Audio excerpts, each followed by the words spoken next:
Hindi basta-basta na ibibigay ko yung trono ko sa'yo. Itetest pa natin kung kaya ng leeg mo ang bigat ng korona ko. The mechanics are fairly simple.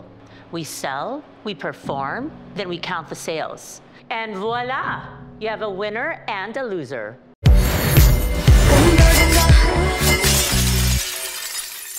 Nagbe-brainstorm si Noreen at si Velma para pabagsakin si Shari De Jesus. But this time, gagamitin nila ang brand creation ni Helena. Halina, ipagdiwang ang kababaihan. Halina, glow at every age dahil ang ganda ay walang expiration. Kaya halina sa Velma Beauty.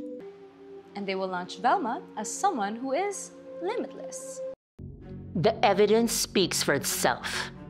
Isa kang traidor. In-accuse ni Velma si Shari na siya daw si Marie Armani. Na-trace na daw niya yung IP address nung nananakot sa inyo. Unfortunately, sa computer ni Miss Shari. Si Shari, may alam siya tungkol sa gulo natin with Helena. And you and I both know how much she wants your position.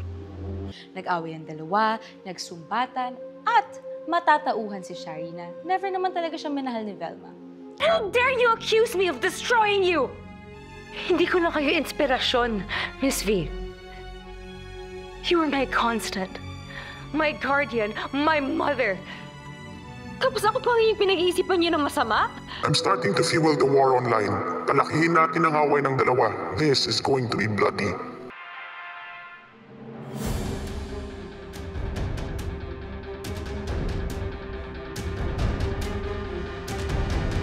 What's up guys? This is Sam Concepcion. Ako dito si Migoy. Malapit na kaibigan ni Noreen simula pagkabata. At syempre, may tinatagong pagtingin para sa kanya. Kaya type kita eh. Ha? Ha? Oo, hindi ko lang talaga gusto to si Noreen. Eh, kung type ko yan, edi matagal na akong Matagal lang ano? Matagal na akong nabugbog. Maton eh. This week, marami ang marireveal sa ating lahat. Yan ba yung pinag-uusapan nyo? May tinatago ba kayo sa akin? Noreen, anong alam nyo ng tatay ko?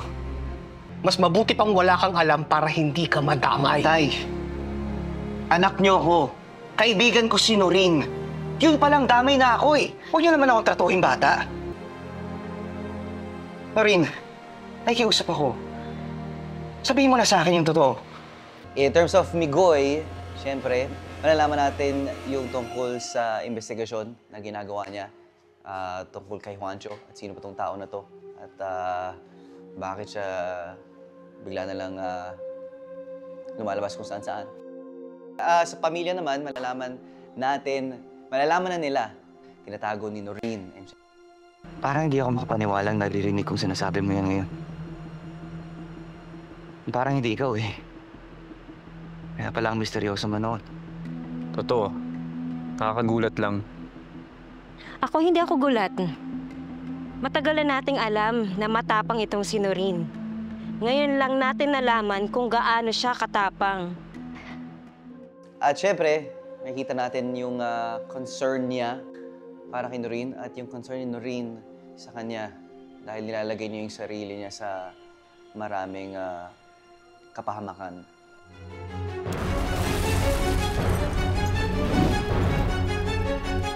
Boss, naligpit ko na asawa ni Juancho. Good. Wala dapat maiwan na ebidensya.